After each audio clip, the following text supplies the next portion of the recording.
Hello, I'm Robert Sanderson, RN, and I'd like to speak with you a little bit today about a phenomenon in the United States that has reached crisis proportions, and that is the opioid crisis.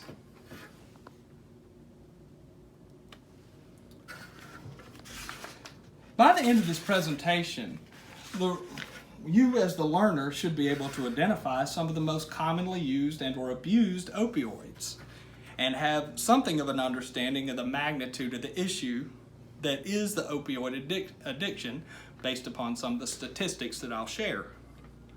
You should also be able to identify some of the signs and symptoms of opioid addiction in your friends, family, or coworkers. And finally, you should be empowered with knowledge of some of the practical steps that you can take as an individual to combat the opioid abuse.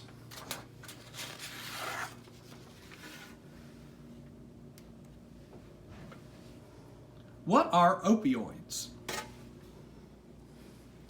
An opioid is a synthetically manufactured compound that resembles opium in terms of physiological effects, that means how it acts on the body, and its addictive properties.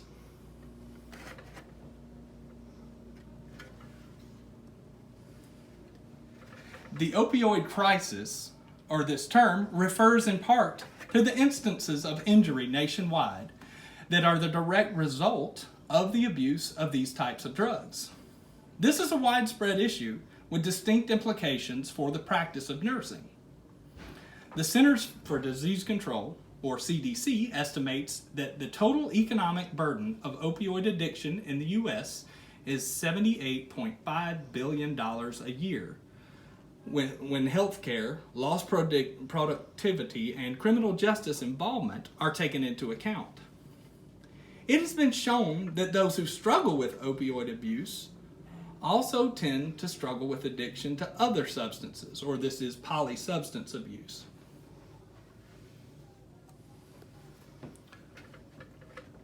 What are the most commonly prescribed opioids? According to the CDC, the most commonly prescribed opioids are methadone, which is used in the management of withdrawal symptoms for those fighting addictions to other drugs, oxycodone, and hydrocodone, which are both used in pain management. Oxycodone is used to manage round-the-clock pain, as is hydrocodone. These should not be prescribed on an as-needed or PRN basis. These are also the drugs most commonly associated with overdose or opioid injury.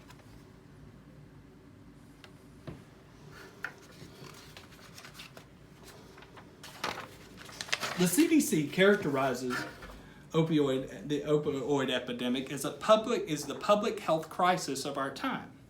It devastates families and communities across the United States. And this statement is indeed supported by the data. In 2017, more than 70,000 drug overdose deaths were reported in the United States. A vast majority of these, over 47,000, involving either prescription or illicit opioids. And data from 2018 indeed shows that 128 people die every day as a result of overdosing on an opioid. Over the past few years, the average life expectancy in the U.S. has declined, and the CDC has established a direct link between this downward trend and opioid abuse.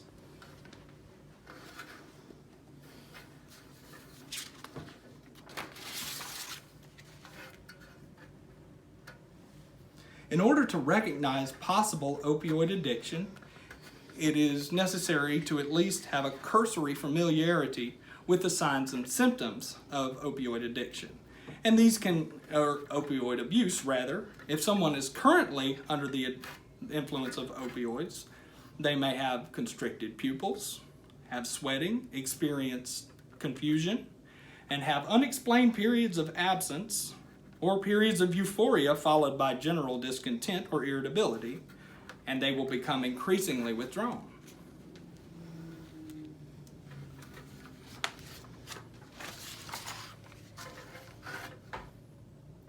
Additionally, there are some signs and symptoms that are going to be specific to healthcare providers or those who work in nursing.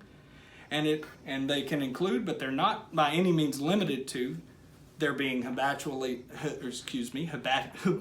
late for work, they're erratic, they exhibit poor work performance and impaired judgment, and their patients will increasingly complain of pain, and this could indicate that the nurse, in fact, is diverting those pain medications.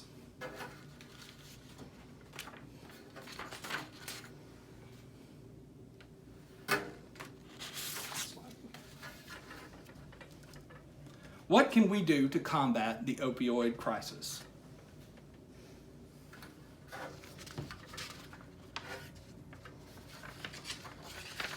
Some very obvious but overlooked steps we can take in the home to combat opioid crisis are to not share medications and use them only and strictly in a manner as prescribed by a physician.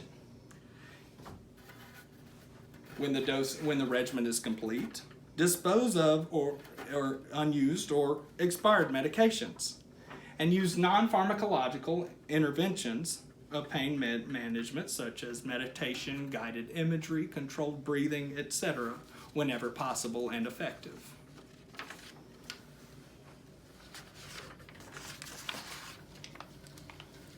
At work, we can recognize the signs of addiction in coworkers that were mentioned in a previous slide.